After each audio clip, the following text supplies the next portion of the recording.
Hello and welcome to the part 2 of English sentence structures, जहां पर आप सीखते हो इंग्लिश के छोटे छोटे सेंटेंस स्ट्रक्चर्स जिनकी मदद से आप बहुत सारे इंग्लिश सेंटेंसेस बना सकते हो। क्योंकि एक अच्छी कॉन्वर्सेशन के लिए किस चीज की जरूरत होती है? छोटे छोटे फ्रेजेस और वोकैबुलरी की। ये लेसन इस सीरीज का पार्ट 2 है और अगर आपने पार्ट 1 मिस किया है तो उसकी लिंक आपको ऊपर कहीं मिलेगी। जरूर पार्ट 1 से शुरू कीजिए। इस चैनल पर अगर नए हो तो सब्सक्राइब कीजिए, बेल आइकन दबाइए ताकि आप मेरा एक भी वीडियो मिस ना करें। तो चलिए शुरुआत करते हैं आज के लेसन की। तो ये है पार्ट 2 जहां पर हम सीखेंगे इंग्लिश के छोटे छोटे सेंटेंस स्ट्रक्चर्स जिनकी मदद से आप ढेर सारे इंग्लिश सेंटेंसेस बना सकते हो। यहां पर कुछ सेंटेंसेस है। क्या तुमने ये कभी किया है? हम अक्सर ये हमारी कॉन्वर्सेशन में पूछते हैं, या फिर मैंने अपने पूरे जीवन में ये कभी नहीं देखा। ऐसी बहुत सारी चीजें हैं जो हमने हमारे पूरे जीवन में कभी भी नहीं देखी है। या फिर कोई चीज हमें किसी चीज की याद दिलाती है। हम जैसे कोई हमारा स्कूल हो सकता है जो हमें बचपन की याद दिलाता है, राइट? ये सिचुएशंस हम अक्सर हमारी रेगुलर लाइफ में फेस करते हैं। पर इन्हीं सिचुएशंस के बारे में अगर हमें इंग्लिश में बताना है तो हम कौन से स्ट्रक्चर्स का यूज करेंगे? चलिए समझते हैं। सबसे पहला है, क्या तुमने ये कभी किया है? क्या तुमने कभी ये कोई काम किया है या कोई चीज की है? इसे हम कहेंगे इंग्लिश में इस स्ट्रक्चर की मदद से। बस आपको ये स्ट्रक्चर याद करना है, आप बहुत सारे इंग्लिश के सेंटेंसेस बना पाओगे। आपको सबसे पहले लगाना है हैव या हैज, ये सब्जेक्ट के ऊपर डिपेंड करेगा। उसके बाद आएगा सब्जेक्ट, उसके बाद आएगा एवर, और जो वर्ब आएगी ये आएगी थर्ड फॉर्म में, right? Have plus subject plus ever plus verb in the third form. बस इसे रट लो। क्या तुमने कभी भगवान देखा है? मुझे कल ही एक छोटे बच्चे ने पूछा, क्या तुमने कभी भगवान देखा है? इसे हम इस स्ट्रक्चर की मदद से कैसे कहेंगे इंग्लिश में? देखिए, have you ever scene God. तो सबसे पहले मैंने लगाया हैव, मेरा सब्जेक्ट है यू, मेरा सब्जेक्ट यू है इसलिए मैंने हैव का यूज किया है। उसके बाद मैंने लगाया एवर, उसके बाद है सीन जो है verb in the third form, और उसके बाद आया गॉड यानी कि भगवान। Have you ever scene God? चलिए नेक्स्ट एग्जाम्पल देखते हैं। क्या उसने कभी प्लेन से यात्रा की है? क्या उसने कभी प्लेन से यात्रा की है? दोस्तों, हम बात कर रहे हैं किसी और के बारे में, तो आप सेंटेंस की शुरुआत हैव से करोगे या हैज से करोगे? हम सेंटेंस की शुरुआत करेंगे हैज से। Has he ever travelled by plane? मैंने सबसे पहले हैज लगाया, उसके बाद मेरा सब्जेक्ट आया, उसके बाद एवर आया, ट्रैवल्ड जो है verb in the third form, by plane. देखिए कितना सिंपल है। चलिए नेक्स्ट एग्जांपल देखते हैं। क्या तुम कभी उससे मिले हो? Have you ever met him? Have plus subject that is you, ever लगाया, met third form of the verb him. Have you ever met him? Next example है, क्या तुमने कभी यह मूवी देखी है? Have you ever seen this movie?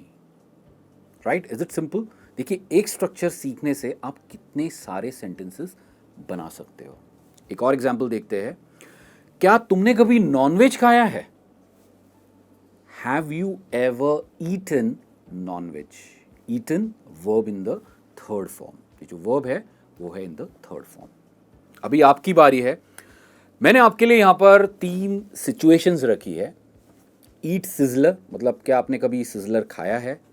क्या आपने कभी कोविड टेस्ट किया है?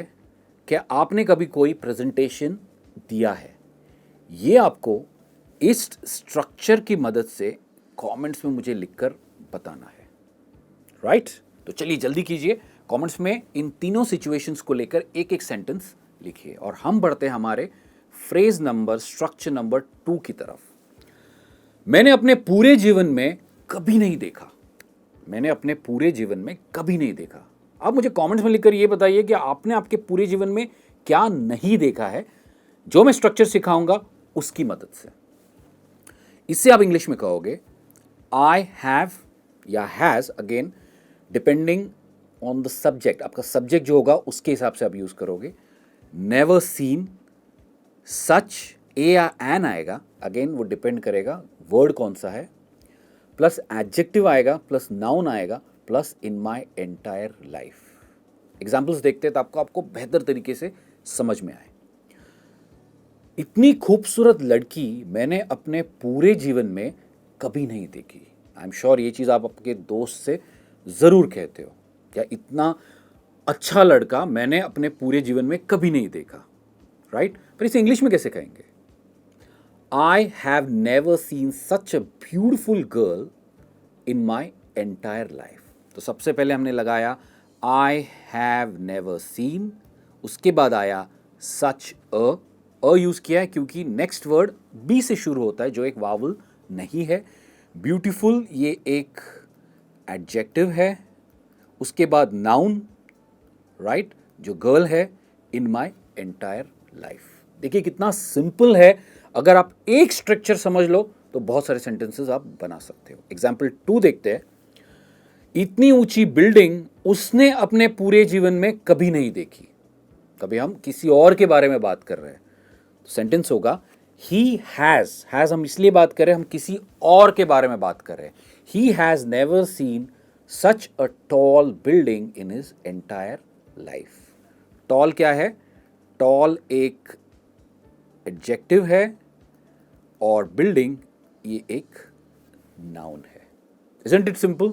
इतना छोटा मोबाइल मैंने अपने पूरे जीवन में नहीं देखा है. इनफैक्ट कल मेरा दोस्त आया और फ़ोन ऑलमोस्ट घड़ी के साइज़ का, बहुत ही छोटा फ़ोन था और ब्लूटूथ से उसके ईयर प्लग्स में यू कैन हियर और टॉक. तो इसे इंग्लिश में कैसे कहेंगे? I have never seen such a small mobile in my entire life. Small ये एक एडजेक्टिव है और मोबाइल एक नाउन है, राइट? इतनी महंगी बाइक मैंने अपने पूरे जीवन में नहीं देखी है. I have never seen such an expensive bike in my entire life. Again expensive adjective है और बाइक नाउन है. क्लियर? दोस्तों अब बारी आपकी है. सबसे पहली सिचुएशन है कार. कहने का मतलब आपने इतनी महंगी गाड़ी नहीं देखी, आपने इतनी महंगी शादी नहीं देखी और आपने इतना बड़ा मॉल नहीं देखा. इन तीनों सिचुएशंस के लेकर आप सेंटेंसेस कमेंट्स में लिखकर मुझे बताइए. और हम बढ़ते हैं हमारे थर्ड फ्रेज की तरफ, थर्ड स्ट्रक्चर की तरफ, जो है कोई चीज याद दिलाती है. मतलब कोई चीज देखने से, महसूस करने से आपको किसी चीज की याद दिलाती है. यह सिचुएशन बताने के लिए आप इस स्ट्रक्चर का यूज करोगे. This plus reminds me of. याद दिलाती है, इसका मतलब ही है रिमाइंड्स मी ऑफ. चलिए एग्जांपल्स देखते हैं. यह खाना मुझे मेरी माँ के खाने की याद दिलाता है. कई बार हम जाते हैं हमारे दोस्तों के पास और हम खाते हैं, अरे ये खाना तो मुझे अपनी माँ के खाने की याद दिलाता है, राइट? इसे इंग्लिश में कैसे कहेंगे? This food reminds me of my mom's food. This लगाया मैंने, रिमाइंड्स मी ऑफ लगाया, मेरे माँ के खाने की याद दिलाता है, माई मॉम्स फूड. और फूड एक it's a noun. So this food reminds me of my mom's food. Next example है, यह स्कूल मुझे मेरे स्कूल के दिनों की याद दिलाता है.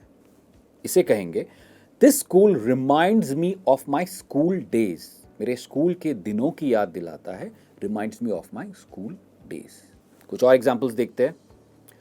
उसका चेहरा मुझे मेरी पिछली गर्लफ्रेंड की याद दिलाता है. काफी इंटरेस्टिंग सेंटेंस है. इसे कहेंगे हर face reminds me of my ex girlfriend. Simple. यह घड़ी मुझे मेरी दादी की याद दिलाता है. होता है जनरली हमारे पास कई सारी पुरानी चीज़ें होती है जो हमें हमारे ग्रैंड पेरेंट्स देते हैं. तो इसे आप इंग्लिश में कहेंगे this watch reminds me of my grand mother. Right? Isn't it simple? एक स्ट्रक्चर याद करने से आप कितने सारे इंग्लिश के सेंटेंसेस बना सकते हो. अब बारी आपकी है.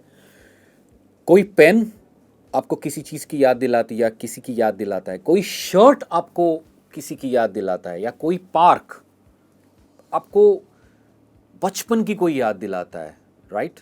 तो आप इन 3 सिचुएशंस को यूज करके सेंटेंसेस कमेंट्स में लिखकर मुझे बताइए। तो दोस्तों ये था आज का लेसन जहां पर हमने सीखे 3 इंग्लिश के इंपॉर्टेंट स्ट्रक्चर जिनसे आप बहुत सारे इंग्लिश सेंटेंसेस बना सकते हो। चैनल को सब्सक्राइब जरूर कीजिए और यहाँ पर कुछ वीडियोस है उन्हें भी जरूर देखिए आपकी इंग्लिश फ्लुएंसी को इंप्रूव करने के लिए। मैं आपसे जल्द मिलूंगा एक और नए इंग्लिश लेसन में। तब तक as usual keep learning English, keep practising English and take care.